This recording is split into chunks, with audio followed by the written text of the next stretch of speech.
తిరుపతిని ప్లాస్టిక్ రహిత ప్రాంతంగా చూడే లక్ష్యంగా ఒక వ్యక్తి గత 2 సంవత్సరాల నుంచి శ్రమిస్తూ ఉన్నాడు.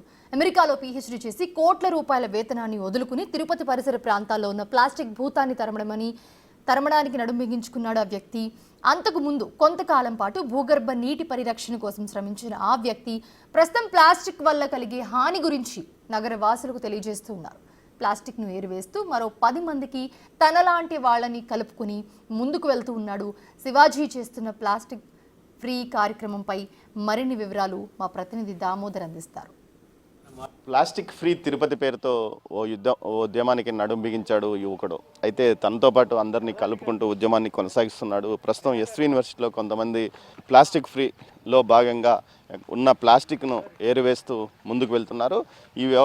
ముందుగా గత 2 సంవత్సరాల నుంచి ప్లాస్టిక్ ఫ్రీ పేరుతో రాజంపేటకు చెందిన కార్తీక్ అనే ఏదైతే శివాజీ అనే యువకుడు తన ఉద్యోగాన్ని ఏదైతే అమెరికాలో ఉన్నత ఉద్యోగమో అదేవిధంగా ఉన్నత చదువులను వదిలేసి దీనికోసం పూర్తి స్థాయిలో పనిచేస్తున్నాడు. మనతో ప్రస్తుతం శివాజీతో పాటు అతనితో పనిచేస్తున్న టీం ఉంది. అసలు మీకు ఈ ఐడియా ఎందుకు వచ్చింది?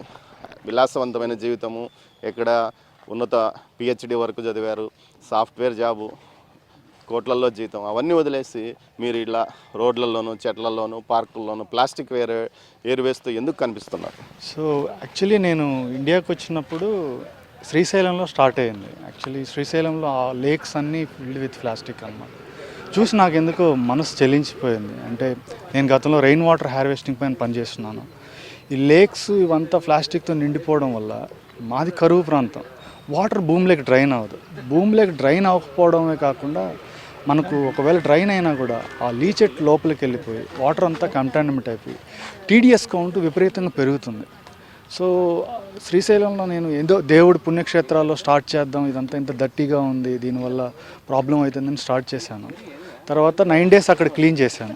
గణపతి సచ్చిదానంద స్వామీజీ వారు రుద్రయాగం చేస్తూ ఉంటే, తర్వాత తిరుపతికి వచ్చిన తర్వాత రోటరీ క్లబ్ రవి సారు, ఇంకా జయరామ్ సారు, ఇంకా కిషోర్ గారు, అనిల్ గారు, దామోదర్ సారు, మార్కండేయ గారు, నేహా గారు, బాలాజీ గారు, ఎంగిస్తాను, మేమంతా ఇండివిజువల్గా వర్క్ చేస్తున్నాం. సో ఓ సందర్భంలో అందరం ప్లాస్టిక్ క్లీనింగ్ పైన కలిసినప్పుడు మాకు అర్థమైంది ఏంటంటే తిరుపతిలో ఉన్న ప్రాబ్లం ఇది. ఆది భూవరాహ క్షేత్రం. ఇక్కడ స్పిరిచువల్గా కూడా భూమాతను వరాహస్వామి కాపాడి ఈ కొండల్లోనే ఉన్నారు, వెంకటేశ్వర స్వామి పాదాల చెంత. సో ఇక్కడ చాలా వరకు జంతువులు, మన అటవీ శాఖతో మాట్లాడినప్పుడు ఇప్పుడు అన్నమయ్య కాలిబాట ఏరియాలో ఏనుగులు ఎక్కువ ఉంటాయి. ఆ ఏరియాలో వెళ్ళినప్పుడు ప్లాస్టిక్ పడేయడం వల్ల, కొండల్లో ప్లాస్టిక్ ఉండడం వల్ల ఆ ప్లాస్టిక్ దీని గర్భసంచులు కోల్పోతున్నాయని చూసి నేను మనసుకు బాగా బాధ అయింది. ఎందుకంటే మనం ఈ కొండలనే ఋషి స్వరూపం అనుకుంటాం కదా, ఇక్కడున్న జంతువు దగ్గర నుంచి చెట్టు దగ్గర నుంచి దేవతా స్వరూపంగా కొలుసుకుంటాం మనం. సో అది విన్నప్పుడు ఏదో ఒకటి మనం చేయాలి అని అనిపించింది. నేను అందరితో కలిసి స్టార్ట్ చేశాను. లాస్ట్ 2 years బ్యాక్ మీరు స్టార్ట్ చేసినప్పుడు రెస్పాన్స్ ఎలా ఉంది? మిమ్మల్ని పిచ్చోళ్ళలాగా ఎవరు భావించలేదా? ఇప్పటికీ పిచ్చోళ్ళలాగానే చూస్తారు. బట్ ఏంటంటే మనం ఇప్పుడు ఇట్లాంటి professionals, sir retired bank employee, sir retired ఈనాడులో ఉన్నారు, సారు ఒక ప్రొఫెషనల్ వర్క్ నుంచి వచ్చారు, అనిల్ గారు సాఫ్ట్వేర్ ఇంజనీర్, బాలాజీ గారు, నేహా గారు, వీళ్ళంతా సాఫ్ట్వేర్ ఇంజనీర్స్. ఎప్పుడైతే మన సొసైటీలో ఉన్న ఆ ఎంబ్లమ్స్ని అన్నీ వదిలేసి భూమి తల్లి కోసం మనం కష్టపడుతున్నాము, సొసైటీ కూడా ఇప్పుడు ఇలాంటి కిడ్స్ కూడా ఆలోచిస్తారు ఇది దట్టి వర్క్ కాదని. Imagine municipality workers how they are sacrificing their health for us. So పొద్దున్న 5 గంటలకు లేచి వాళ్ళు మనం ఎక్కడంటే అక్కడ చెత్త పడేస్తే క్లీన్ చేస్తున్నారు. మనకు వాళ్ళపైన కూడా ఒక మంచి అవగాహన లేదు. ఇలాంటి ప్రొఫెషనల్స్ అందరూ వచ్చి పిక్ చేస్తున్నప్పుడు ఎలా ఉంది మీ టీం? ఇప్పుడు చాలా ఎలాబరేట్ అయింది. యాక్చువల్లీ చెప్పాలంటే తిరుపతిలో వచ్చినప్పుడు ఇనిషియల్గా ఒక్కడనే అనుకున్నాం, తర్వాత ఎంగిస్తాన్ టీం కలిశారు. తిరుమలలో చెత్త గురించి మీరే, అంటే డంపింగ్ యార్డ్ 20 సంవత్సరాలుగా నిలిచిపోయిన చెత్త గురించి బయటికి తీసుకొచ్చిన ఇష్యూ మీరే చేశారు. ఎలా ఉంది దాని మీద రెస్పాన్స్? ఇప్పుడు మీరు టీటీడీ పాలక మండలిని కానీ అటు సీఎంని కానీ కలిసినట్టున్నారు, ఏదైనా రెస్పాన్స్ నడుస్తుంది దాని మీద?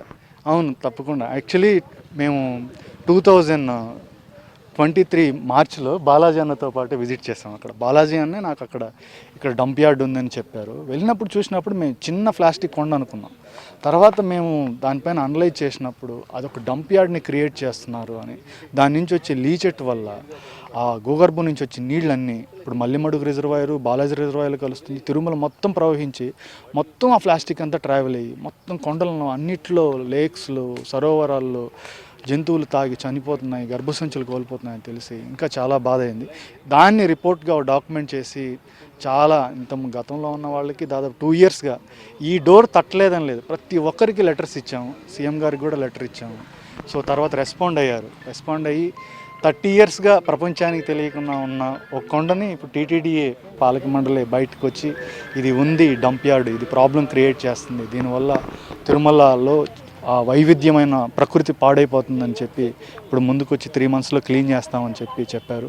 రీసెంట్గా కూడా DRDO X chairman Satish Reddy గారు కూడా విజిట్ చేశారు, భానుప్రకాష్ రెడ్డి గారితో, టీటీడీ చైర్మన్ బిఆర్ నాయుడు గారితో కలిసి. సీఎం గారిని కూడా కలిసినప్పుడు చాలా పాజిటివ్గా రెస్పాండ్ అయ్యారు, దీనిపైన వర్క్ చేస్తామని మాటిచ్చారు. మొత్తం మీద అయితే ప్లాస్టిక్ ఫ్రీ తిరుపతి కోసం శివాజీ చేస్తున్న ఉద్యమానికి చాలామంది సహకరిస్తున్నారు. అందులో భాగంగా రిటైర్డ్ ఉద్యోగులు పెద్ద సంఖ్యలో వచ్చారు, అదేవిధంగా యువకులు కూడా పాల్గొంటున్నారు. అందుకు ఉదాహరణ మనకి ఈ అమ్మాయిని చూసి చెప్పవచ్చు. మొత్తం మీద తిరుపతి ప్లాస్టిక్ ఫ్రీ తిరుపతిగా మారుతుందని ఆశిద్దాం. కెమెరా పర్సన్ పురుషోత్తంతో దామోదర్, తిరుపతి ఎస్వి యూనివర్సిటీ నుంచి.